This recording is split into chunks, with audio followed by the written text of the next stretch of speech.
కూడి వచ్చిన సంఘాన్ని అందరికీ నా వందనాలు. మొన్న మంగళవారం నాడు నాకు మెడనొప్పి పక్కనే సట్నొప్పి చాలా విపరీతంగా వచ్చేసిందండి. ఆ రోజైతే నేను చాలా కాలు చేయ పడిపోతుందేమో అన్నట్టుగా నాకు నొప్పి వచ్చేసింది. అయితే నేను 10,000 అప్పు చేసుకుని హాస్పిటల్ కూడా వెళ్ళిపోదాం అనిపించేసింది. నాకు చాలా బాధ వచ్చేసింది.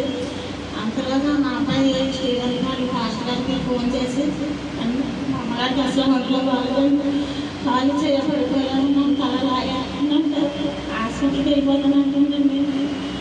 దేవుడికి ప్రార్థన చేసుకుని దేవుడి మీద అనుకుంటలేదు అని హాస్టల్ గారికి చెప్పినట్టు అనుకుంటే ఆయన హాస్టల్ గారు నాకు ఫోన్ చేసి మనం భయపడతామా, నీకేమనుకుంది అది చాలా బంధువులు ప్రార్థన చేశారు. నా గురించి 2 రోజులు నా గురించి చాలా ఇదిగా ప్రార్థన చేశారు. దేవుడు ఇప్పుడు కాలేజీలో బాగానే ఉన్నాను.